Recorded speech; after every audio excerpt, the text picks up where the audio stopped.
Ahora vamos a comenzar a estudiar algunas de las soluciones explícitas a las ecuaciones de Friedman. Y primero vamos a ver cómo evolucionan las cantidades cosmológicas con el tiempo cósmico. Para ello vamos a definir primero las condiciones en el tiempo t igual a 0, donde t0 es el momento actual, el presente. Y como recordamos de la lámina anterior o de lo que vimos justamente antes, tenemos esencialmente tres componentes materiales, digamos, o energéticos que vamos a considerar en la evolución del universo. Por un lado, la materia, que va a estar dada esencialmente por el parámetro de densidad omega m sub 0 para el momento presente. Vamos a tener el parámetro de densidad de la constante cosmológica, que va a estar dado por omega lambda sub 0 también. Recordemos que sub 0 siempre es el momento presente. Y vamos a tener omega de radiación, que va a estar dado en términos también de la densidad de radiación dividido por la densidad crítica, como en todos los otros casos. Todos los omega, recordemos, son adimensionales y miden la densidad de energía de cada uno de los componentes respecto de la densidad crítica, que definimos también antes.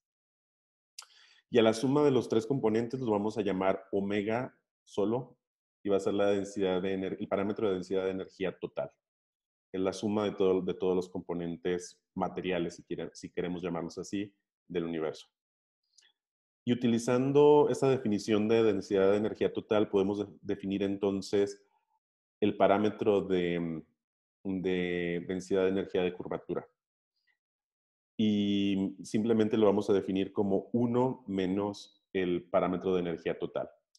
Entonces, en otras palabras, la suma del parámetro de energía total y el parámetro el parámetro de densidad de energía total y el parámetro de densidad de energía de curvatura, la suma de ambos debe ser siempre igual a 1, por definición. Esa es una definición que vamos a usar si se quiere, para cerrar las ecuaciones, para que tengan consistencia. Y con esa definición, entonces, podemos encontrar cuánto vale el parámetro de densidad de curvatura a partir de las ecuaciones de Friedman, como las teníamos en la lámina anterior. Y queda esencialmente de esta forma, en función de la asignatura de la curvatura, que recordemos que puede ser +1 para un universo con curvatura positiva, -1 para un universo de curvatura negativa y 0 para un universo de curvatura 0, para un universo plano. Y podemos ver aquí directamente de esta definición por qué es así.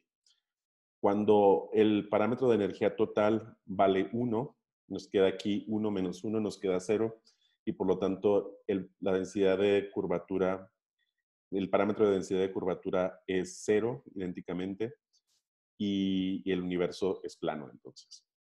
Cuando omega sub 0 vale más de 1, entonces aquí nos queda un término positivo, y entonces, debido a este signo negativo y a la definición de la curvatura que acabamos de dar, vamos a tener un universo con curvatura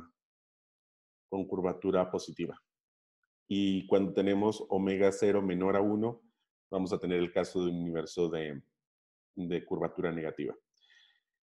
Y aquí podemos también intuir por qué definimos la densidad crítica, porque la densidad crítica es tal que entonces se cumplen esas definiciones. Cuando la densidad de energía total equivale a la densidad crítica, es cuando omega sub 0 vale 1, y es cuando el universo tiene curvatura 0 y es plano, por lo tanto. Y al mismo tiempo aquí vemos una expresión clara de las ecuaciones de campo de Einstein, donde la curvatura del espacio-tiempo está gobernada por la densidad de energía del universo, por la densidad de energía de los componentes del universo. Bueno, a partir de esta ecuación podemos despejar el valor del factor de escala en el tiempo presente. Y vamos a ver que queda esencialmente en función de omega 0 menos 1, el parámetro de densidad de energía total menos 1. Lo cual nos puede llevar a un problema, porque recordemos que cuando el universo es plano, omega 0, omega sub 0 vale 1. Entonces esta definición explota y A sub 0 tiende a infinito. Entonces podríamos pensar que tenemos un problema grave porque más allá de todo sabemos que en nuestro universo omega sub 0 está muy cercano a 1 o tiende a un valor de 1. Esencialmente es 1 para todo efecto práctico. Entonces tendríamos un problema para definir el factor de escala en el momento presente. Sin embargo, recordemos que el factor de escala es justamente, como su nombre lo indica, eso es un parámetro que nos permite escalar las ecuaciones del pasado hacia el presente o del presente hacia el futuro. Nos permite conectar dos momentos diferentes en la evolución del tiempo cósmico del universo. Pero para un momento, en otras palabras, es un valor relativo a la evolución del universo. Entonces tenemos la libertad de asignarle un valor determinado en un momento cualquiera y evolucionarlo con las ecuaciones, hacer que evolucione con las ecuaciones de Friedman con el tiempo cósmico y simplemente reescalar dado ese parámetro en un momento determinado. Entonces no estamos forzados a usar A sub 0 igual a infinito, nosotros podemos definir el valor del factor de escala en el presente y a partir de ese valor presente simplemente calcular hacia el pasado o calcular hacia el futuro en función de las ecuaciones resolviendo las ecuaciones de Friedman y, y el parámetro se va a comportar de un modo razonable con la evolución del tiempo cósmico. Entonces, por convención, se define usualmente A sub 0 igual a 1 en el momento presente. Entonces tenemos que en el presente A sub 0 es idénticamente 1. Por definición, A sub 0 vale 1. Bueno, ahora vamos a ver cómo evoluciona el parámetro de Hubble, H, con el redshift. Recordemos que el redshift y el factor de escala están directamente relacionados. Y recordemos la definición también del parámetro de Hubble. El parámetro de Hubble se define como A' sobre A o la derivada del tiempo la derivada en el tiempo cósmico del factor de escala relativo al valor del factor de escala o en unidades del factor de escala en ese momento. Y vamos a escribir por definición la evolución vamos a descomponer la evolución del redshift, de la constante de Hubble, del factor de Hubble con el redshift en dos términos. Primero, un término que va a ser el valor presente, h sub 0, la constante de Hubble propiamente dicha, y una función e del redshift, e de z. Intuitivamente sabemos que esa función va a depender de las densidades de energía de los diferentes componentes del universo, y así S de Z va a depender de cada una de las componentes que conforman el universo, omega de radiación, omega de materia y omega de la constante cosmológica, y también de la omega de curvatura, que bueno, también la podemos escribir como 1 menos la densidad de energía, el parámetro de densidad de energía total por la definición que tenemos aquí arriba. Entonces, simplemente vamos a escribir la evolución de cada uno de los parámetros con el tiempo o con el redshift. Y recordemos que la densidad de radiación evoluciona como a la menos 4, por lo tanto el parámetro de densidad de radiación va a evolucionar como 1 más z a la cuarta. La densidad de materia, recordemos que evoluciona como a la menos 3, por lo tanto el parámetro de densidad de materia va a evolucionar como 1 más z al cubo. Y de la ecuación de aquí arriba podemos ver que la densidad de curvatura evoluciona con el inverso de a cuadrada y por lo tanto va a evolucionar como 1 más z al cuadrado.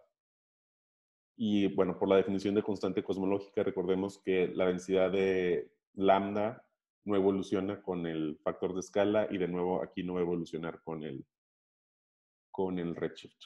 Entonces tenemos un término de orden 4, el de radiación, un término de orden 3, el de materia, un término de orden 2, el de curvatura, y un término de orden 0, el de la constante cosmológica, y todo va todo es raíz cuadrada de eso, todo a la 1 medio. Y por supuesto, podemos definir la evolución de la densidad de energía total en función del tiempo cósmico, que por definición va a ser la evolución de la densidad de energía en el tiempo t, la densidad de energía total en el tiempo t, dividido por la densidad de energía crítica en el tiempo t. Y podemos ver además cómo evolucionan cada una de las componentes respecto al redshift. Esencialmente, vamos a escribir ahora la evolución de los diferentes componentes del universo con el redshift relativos a esta ecuación que definimos aquí, esta función del redshift, para dejar todo en los mismos términos. Simplemente es un despeje, digamos, de esta ecuación. Entonces, simplemente vamos a ver que por la pura definición que estamos viendo de la evolución del el parámetro de Hubble y por la definición que teníamos de las ecuaciones de Friedman, vemos de inmediato que omega lambda va a evolucionar de esta forma. Esencialmente, el valor presente dividido por la función cuadrada, e cuadrada de z. Omega de materia va a evolucionar como el valor presente por 1 más z al cubo, como viene aquí, que es esencialmente este término de aquí, dividido por el total, digamos, por e cuadrada de z. Y omega de radiación, por supuesto, evoluciona como omega de radiación presente por 1 más z a la cuarta, dividida por el cuadrado de e de z. Y bueno, regresando un poco a la definición que dimos hace algún tiempo del parámetro de desaceleración, solo para escribir los términos ya definimos cómo evoluciona el primero de los elementos de aquella expansión de Taylor que hicimos en términos de el factor de escala y luego del redshift, que es la constante de Hubble o el parámetro de Hubble. Ahora queremos ver cómo evoluciona, cómo se define el parámetro de desaceleración en términos de las definiciones que hemos propuesto ahora. Y dado que en el presente las componentes fundamentales de la densidad de energía del universo son la materia y la constante cosmológica, la radiación es muy pequeña relativa a las dos, nos va a quedar esencialmente que el parámetro de desaceleración va a ser igual a el parámetro de densidad de materia sobre 2 menos la densidad de la energía oscura. Y de ahí podemos ver de dónde viene su nombre, porque cuando no se sabía, cuando se suponía que la energía oscura era cero o la constante cosmológica valía cero, este término es cero, entonces el parámetro de desaceleración nos daba positivo y por eso desaceleración nos indicaba qué tan rápido se estaba desacelerando el universo. Y estaba dado esencialmente por la densidad de materia del universo, un medio, esencialmente. Bueno, si omega, en el caso de que la densidad de materia fuera la densidad de energía total, despreciando la radiación, y fuera 1 en un universo plano, entonces Q sub 0 nos quedaría un medio directamente. Pero lo que vemos cuando se descubrió que omega lambda o la constante cosmológica es distinta de 0 y aún más es mayor a omega m sobre 2, entonces nos queda negativo el parámetro de desaceleración y en realidad tenemos un universo que acelera. O sea, ese parámetro de desaceleración al ser negativo se podría definir en términos de un parámetro de aceleración, pero como nadie sabía en ese momento que eso iba a pasar, se quedó con el nombre de parámetro de desaceleración y definido en esos términos. Y bueno, finalmente podemos dar una evolución de la densidad de energía total con respecto al redshift, así como dimos una con respecto al tiempo cósmico. Y la podemos definir por simplificar de esta forma en términos de omega, densidad de energía total menos 1. Y va a ser esencialmente la densidad de energía total menos 1 en el presente, que es lo que aparece en todas las ecuaciones en esta ecuación esencialmente del factor de escala, por eso la escribimos de esa forma. Y va a evolucionar como 1 más z al cuadrado dividido por la función e de z que hemos definido al cuadrado. De nuevo, es lo que tenemos acá en la definición de la función misma. Aunque con signo cambiado, evidentemente, pero no cambia la evolución como tal.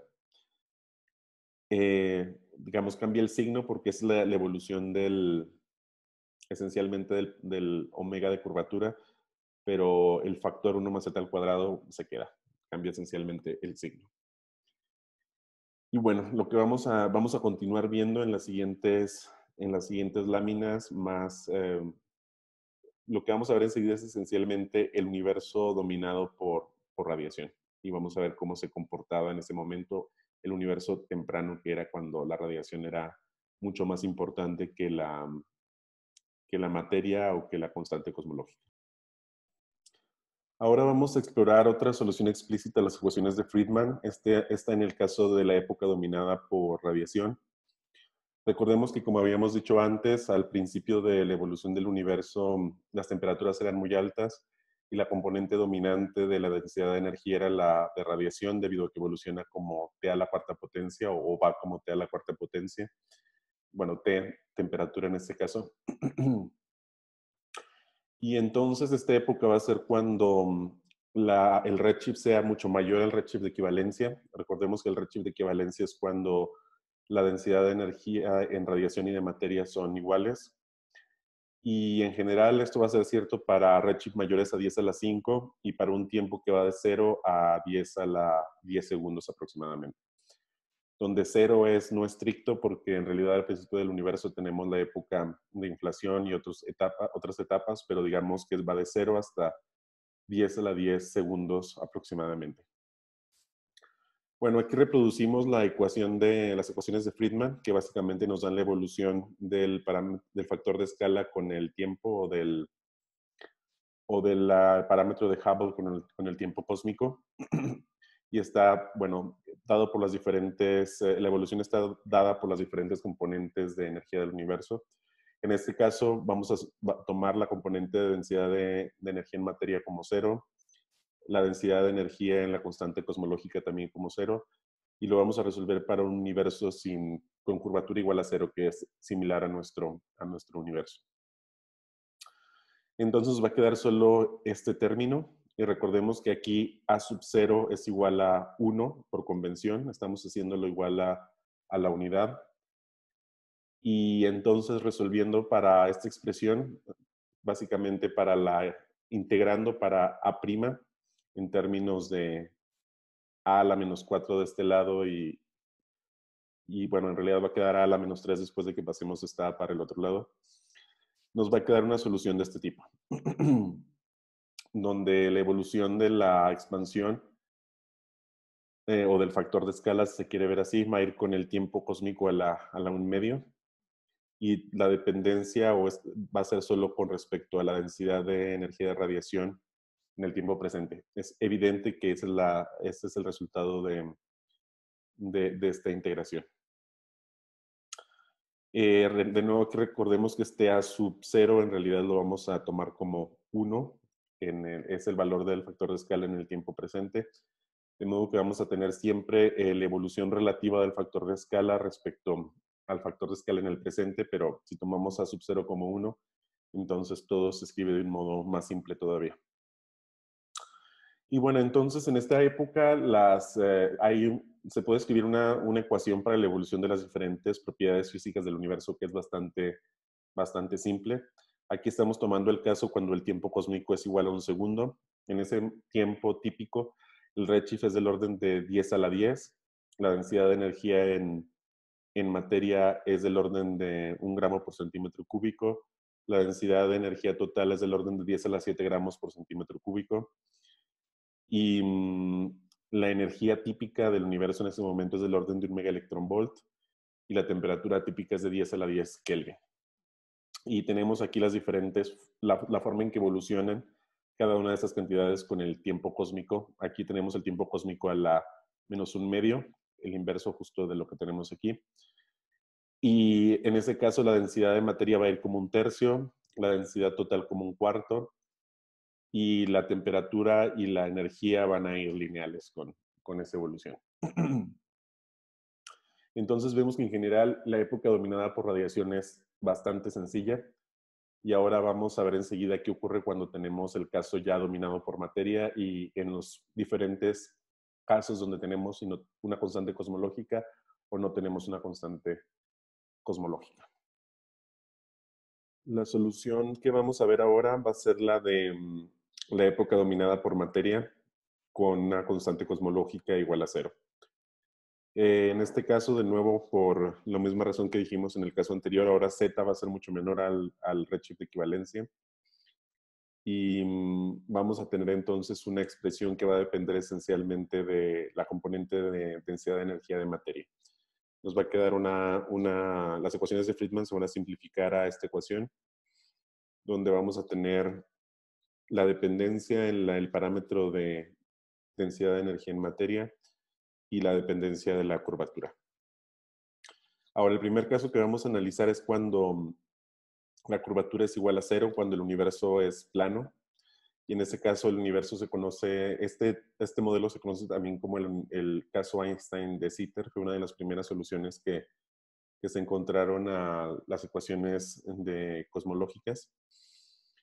Y en este caso la solución es muy simple. Queda esencialmente en términos de el tiempo cósmico a la 2/3. Recordemos de nuevo, a 0 se puede igualar a 1.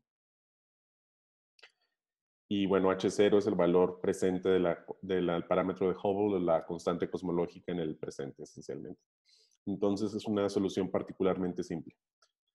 Ahora vamos a considerar también los casos cuando la curvatura es diferente de cero, que sabemos que no es el caso de nuestro universo, pero es interesante conocer esos modelos. Entonces, cuando la curvatura es negativa, cuando K es igual a -1, se pueden encontrar soluciones en términos del parámetro θ, donde este parámetro θ en este caso va a ir desde 0 hasta infinito, y vamos a tener soluciones en términos de coseno hiperbólico de θ.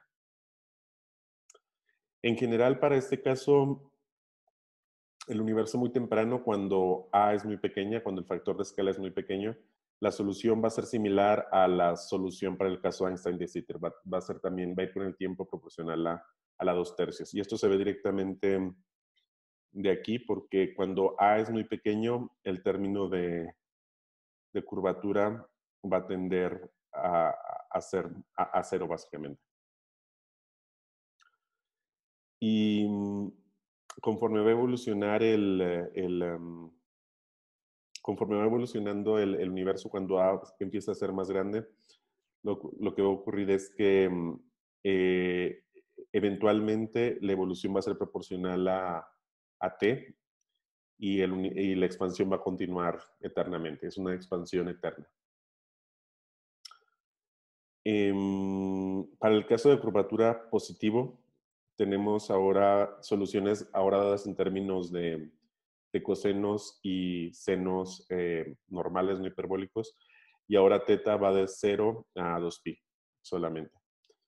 Para este caso, de nuevo, el universo comienza con una expansión similar al caso Einstein de Sitter, con A proporcional a T a la 2/3, pero en este caso, eventualmente, el universo alcanza un tamaño máximo, dado por esta expresión que tenemos aquí, en términos esencialmente del parámetro de densidad de materia, y un tiempo máximo, que también está dado por esta expresión de aquí. Y después de eso el universo recolapsa. Entonces, en este caso tenemos un universo que tiene una fase de expansión y luego una fase de contracción. Y estas soluciones para el caso dominado por materia son, en cierto modo, las soluciones clásicas, las soluciones digamos, que se tenían antes de que se conociera que el universo tiene una constante cosmológica distinta de cero. Y por eso solía hablarse del universo abierto y el universo cerrado. Y bueno, se tenía la solución de expansión eterna, la solución de recolapso y bueno, la solución de Einstein de Sitter. Esas eran las soluciones clásicas a la cosmología durante la mayor parte del siglo XX. Ahora, no vamos a profundizar más en la parametrización en este término, en este ángulo θ por ahora, pero luego un poco más adelante lo vamos a ver más a detalle. Cuando entremos a la parte de perturbaciones en el régimen lineal, vamos a ver más a detalle, vamos a hablar más a detalle de ese parámetro θ también. Bueno, a continuación vamos a seguir viendo otros modelos ahora con una constante cosmológica y vamos a ver cuáles son sus soluciones.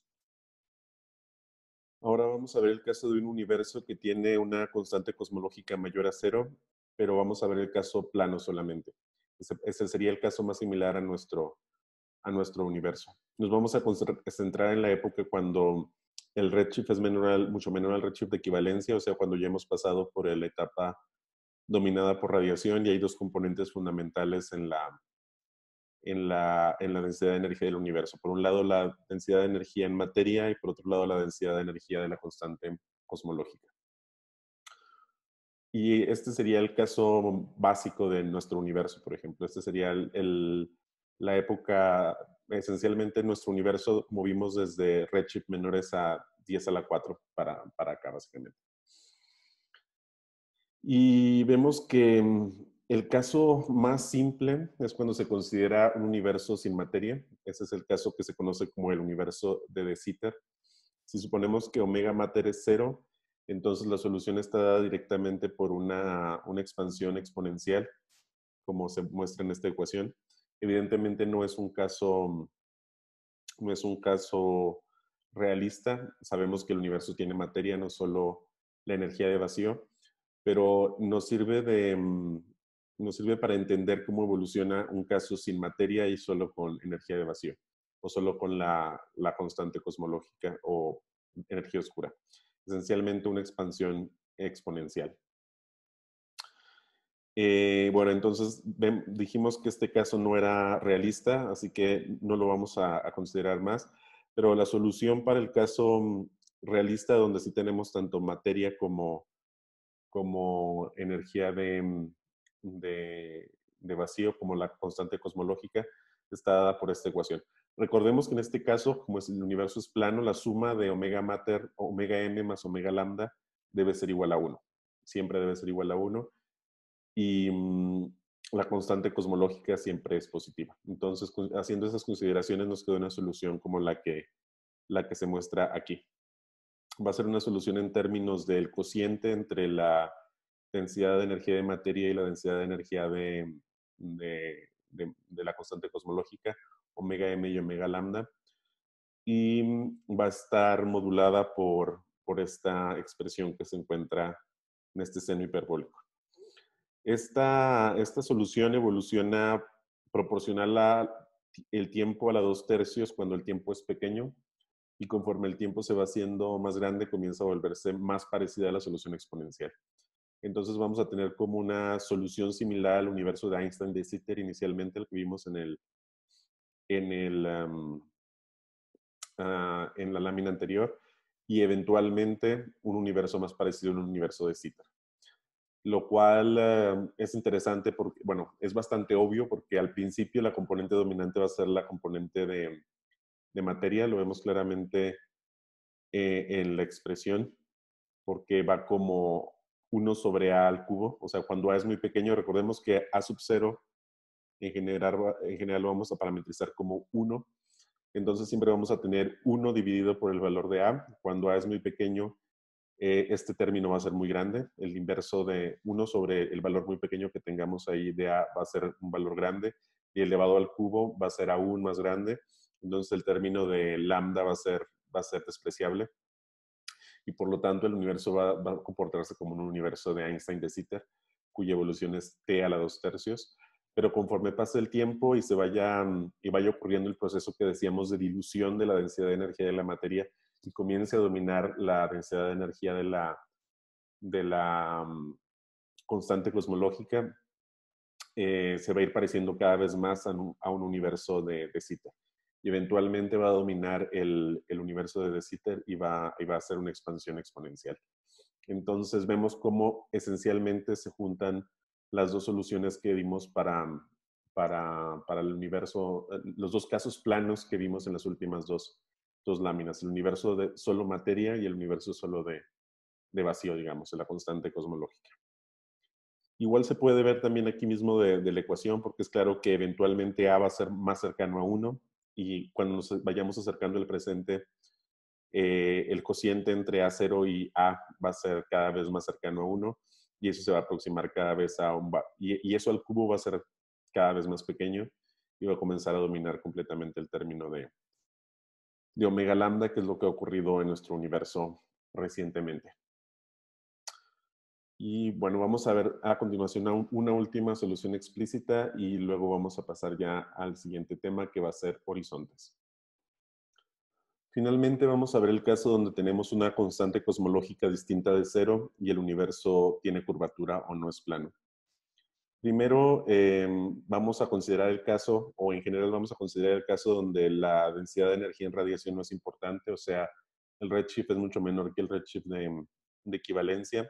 Y en este caso las ecuaciones de Friedman quedan de esta forma. Dependen esencialmente, la evolución del factor de escala depende del parámetro de densidad de energía en materia, el parámetro de densidad de energía de la constante cosmológica y la densidad de energía o el parámetro de densidad de energía de la curvatura o el equivalente. Recordemos que en este caso, para la materia el factor de escala va, o más bien la materia evoluciona con el factor de escala a la menos 3 y la curvatura con el factor de escala a la menos 2. Lo importante es que podemos reescribir esta ecuación que realmente parece muy complicada y que, bueno, de hecho lo es. La podemos reescribir en términos de un sistema newtoniano. De modo tal que del lado izquierdo tenemos esencialmente una especie de energía cinética, un medio de la velocidad al cuadrado. Y del lado derecho vamos a tener un potencial dado por lambda x cuadrada y 1 sobre x. Y la energía total que va a ser menos kappa. La sustitución que estamos haciendo para conseguir esto se muestra en esta línea. X va a ser la trayectoria que sigue la partícula imaginaria con la que estamos trabajando, en este caso la evolución del universo. Y eso, X va a ser igual a la evolución del factor de escala relativo al factor de escala en el presente.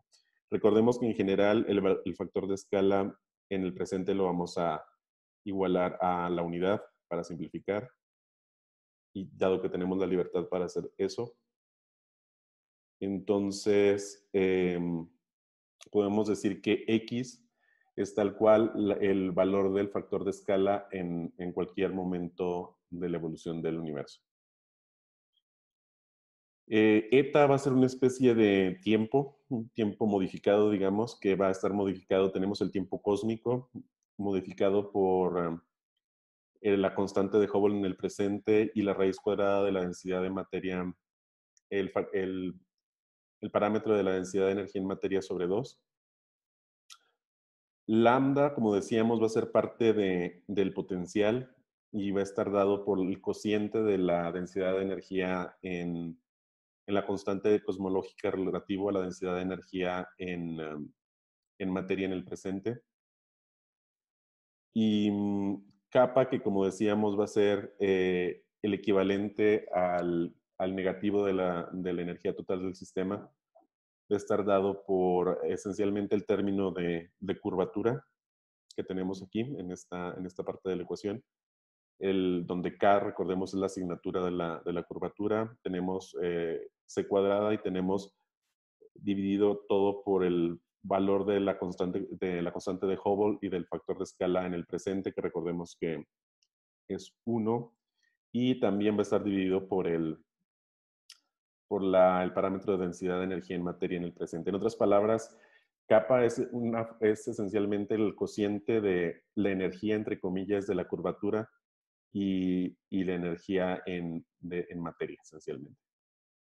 Así como lambda es el cociente de la densidad de energía en la constante cosmológica relativa a la densidad de energía en materia. Así, en cierto modo, se podría escribir kappa como la densidad de energía en curvatura relativa a la densidad de energía en materia. Pero recordemos que esta densidad de energía en curvatura, si lo vemos como una densidad de energía, debe contrarrestar por definición el resto de todas las otras componentes de energía del universo, porque la curvatura debe ser proporcional a la cantidad de energía que hay en el universo. Entonces tiene sentido que eso sea proporcional a la energía total del sistema con el que estamos trabajando. Entonces decíamos, la energía total, epsilon es igual a menos kappa, y el potencial está dado por esta expresión. menos 1 sobre x menos lambda x cuadrada. Es exactamente lo que tenemos aquí con el signo opuesto, obviamente. Y bueno, vamos a tener dos casos bien diferenciados. Cuando k es igual a menos 1, cuando la curvatura es negativa. Y en ese caso vamos a tener lo que se puede llamar un universo abierto. El universo se expande para siempre. Su evolución es una expansión constante hasta el final del tiempo. Mientras que cuando k es mayor cuando k es igual a más 1, cuando la curvatura es positiva, tenemos dos casos bien diferentes. Bueno, tenemos tres casos, mejor dicho, bien diferenciados. Para ese caso va a haber un potencial máximo, un phi máximo, que va a estar dado por esta expresión y va a ser para el momento o para el factor de escala, si se quiere, máximo 1 sobre 2 lambda a la 1/3. Vemos cómo este máximo va a depender de lambda, que es esencialmente, como decíamos, el cociente entre la energía en la constante cosmológica o la energía en el vacío y la densidad de energía en materia. Y ahora, lo siguiente que puede ocurrir va a depender de si la energía total del sistema, digamos, es mayor o menor a este potencial máximo. Y es lo que estamos viendo en esta expresión de aquí. En este caso, cuando la energía total, digamos, del sistema es mayor al potencial máximo, es equivalente a decir que lambda es mayor a una cierta lambda crítica, donde la lambda crítica va a estar dada por esta expresión, esencialmente una función de la densidad de energía en materia y de la constante de Hubble. En ese caso específico, el universo sigue siendo abierto. El universo se sigue expandiendo por siempre. No llega un momento de contracción de nuevo a una singularidad. Pero existe el caso opuesto. Cuando lambda es menor que esa lambda crítica, entonces el universo se cierra de nuevo, siempre y cuando inicie desde una singularidad. Si tenemos el caso donde el universo inicia en un Big Bang y se sigue expandiendo, pero tiene esta condición de lambda menor a la lambda crítica, entonces llega a un máximo de expansión y luego se contrae. El máximo de expansión siendo obviamente este valor de x.